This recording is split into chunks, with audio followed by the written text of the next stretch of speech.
Good morning friends. क्या आपने कभी सोचा है कि पेट का और दिमाग का क्या कनेक्शन है?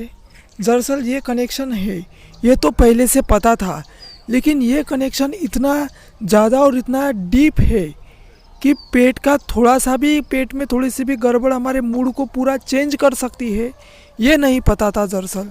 तो हाँ, ये कनेक्शन बहुत ही है हमारे पेट के और दिमाग के बीच। अब इसमें डॉक्टर एना क्या कहती है? न्यूरॉन्स का connection. Get me 500 million neurons. चलिए, अब हम सोचते हैं कि पेट और दिमाग दरअसल कैसे जुड़ा हुआ है। दरअसल हम कोई भी अन्न खाते हैं तो यह अन्न हमारे माउथ से लेकर ऐसे पूरे ईसोफेगस में, फिर स्टमक से जाता है, स्टमक से होकर स्मॉल इंटेस्टाइन तक जाता है। यह स्मॉल इंटेस्टाइन की लंबाई दरअसल हमारे लंबाई से 3 गुना ज़्यादा होती है। इतनी ज़्यादा लंबाई हमारे ये स्मॉल इंटेस्टाइन की होती है। फिर लार्ज इंटेस्टाइन में जाता है खाना।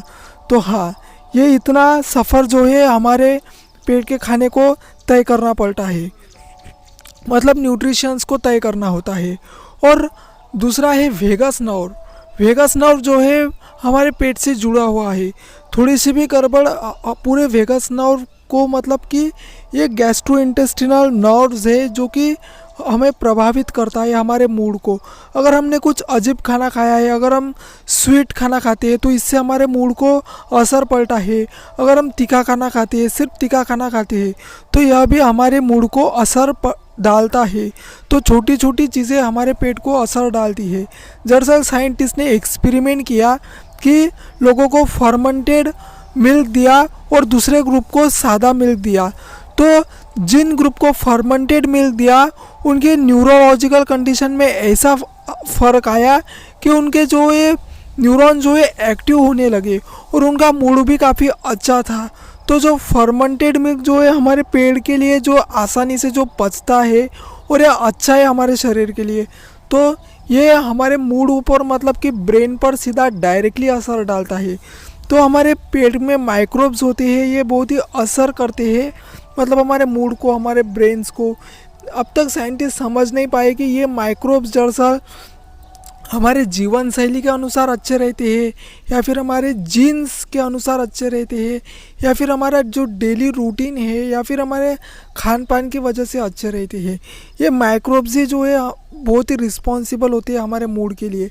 ये गुड बैक्टीरिया होते हैं और बैड बैक्टीरिया होते हैं। दरअसल इनका बैलेंस रहना काफ़ी ज़्यादा जो है, इनका संतुलन हमारे लिए आवश्यक है। अगर बैड बैक्टीरिया बहुत ज़्यादा बढ़ जाते हैं, इनकी संख्या बहुत ज़्यादा बैड बैक्टीरिया की बढ़ जाती है, तो हमारे पेट का पूरा संतुलन बिगड़ जाता है और ये पूरे शरीर में फैलने की संभावना होती है। तो ये होता है, इसलिए यह संतुलन बनाना काफ़ी, मतलब कि सामान्य चीज़ है।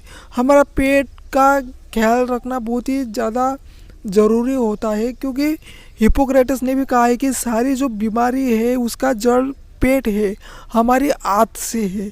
तो हमें हमारे पेट का स्वास्थ्य रखना चाहिए, ताकि हम पूरे, हमारा जो मूड है, हमारा ब्रेन है, हमारा पूरा शरीर स्वस्थ रहेगा। अगर हम कोई भी खाना खाते हैं तो उसे पेट ही पचाता है और पेट जो है उसका न्यूट्रिशंस एब्जॉर्ब करके पूरा एसिमिलेशन ब्लड में मिक्स करता है और शरीर को जो है फुर्ती मिलती है, एनर्जी मिलती है और शरीर का भरण पोषण होता है। तो यह पेट से ही होता है, पेट ही इसके लिए रिस्पॉन्सिबल होता है। अनेक शिकागो यूनिवर्सिटी, स्टैनफोर्ड यूनिवर्सिटी, अनेक यूनिवर्सिटी ने इस पर रिसर्च किया, डाइजेस्टिव सिस्टम पर, और यह पाया गया है कि यही मेन रिस्पॉन्सिबल है हमारी इम्यूनिटी के लिए, हमारे इम्यून सेल्स के लिए।